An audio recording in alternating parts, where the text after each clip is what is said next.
may be forgiven for my transgressions. Your cult fractured our people. Where were you then? Did you think your dad was the only Mandalorian? A Mandalorian has to know their way around. That way, you'll never be lost. May the Force be with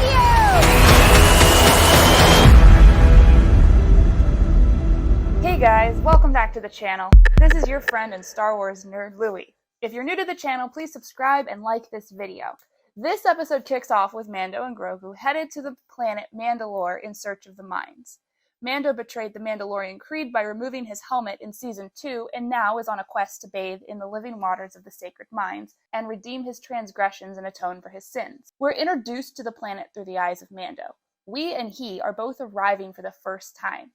We have only heard about the planet and the purge through other people. While he's there, Mando finds out that the air is breathable and the so-called curse of Mandalore is alive. This is an important note as it's setting the stage between the two competing versions of the stories around Mandalore. The episode narrative is fast-paced, a welcome change from the slower, more story-based episode prior. The show does a nice job of balancing action with story. As Mando and Grogu explore the planet in search for the mines, we see the full horror of the purge. Empty helmets litter the ground, casting the shadow of the massacre and violence that haunts the place. This episode juxtaposes two competing narratives about the Mandalorian history. On the one hand, you've got Mando's story. He was not born on the planet and was adopted into the culture. Mando has only ever heard about the planet and purge through the stories passed to him through his zealous cult. His experience and understanding of the planet, history, and culture has been shaped by these stories. On the other hand, Bo-Katan is a member of the royal family on Mandalore. She grew up there, and her father died defending the planet during the purge. Her understanding of the history and culture is shaped through lived experience, and she's become jaded and cynical about it.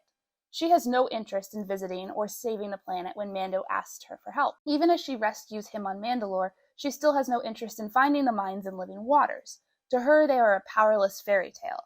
She claims that when she spoke the words to the creeds, it was just pageantry for their subject. She's curious about Mando's spiritual needs, though, and accompanies him to the waters, watching in awe as he reverently steps into the water, reciting the creed. This episode tackles the complicated notions of story. It asks the questions of whose story, who is telling it, and what do they hope to gain by telling it. Mando and Bo-Katan have very different stories and relationships with their culture and history. I'm curious to see how these two different versions will continue to bump up against each other throughout the rest of the show. The fact that Mando realized that the planet isn't cursed is another crack into his zealous and orthodox upbringing. The show is ultimately about Mando grappling with his many identities and figuring out who he is in the world. I think this is an overarching theme of the show. For example, when Bo-Katan brings Mando to the sacred water, she reads a plaque about the history, citing how their ancient founders slayed the Mythosaurus centuries ago. Their helmet and planet sigil is its skull, but as we find out, the Mythosaurus might still exist, again challenging long-held stories as false. Another awesome part of this episode is the growing relationship between Mando and Grogu. Our little green guy is growing up.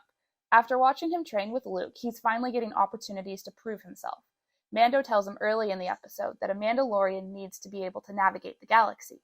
When Mando is captured, Grogu successfully navigates his way to Bo-Katan for help. Grogu is also developing an even more snarky personality, keeping Mando on his toes.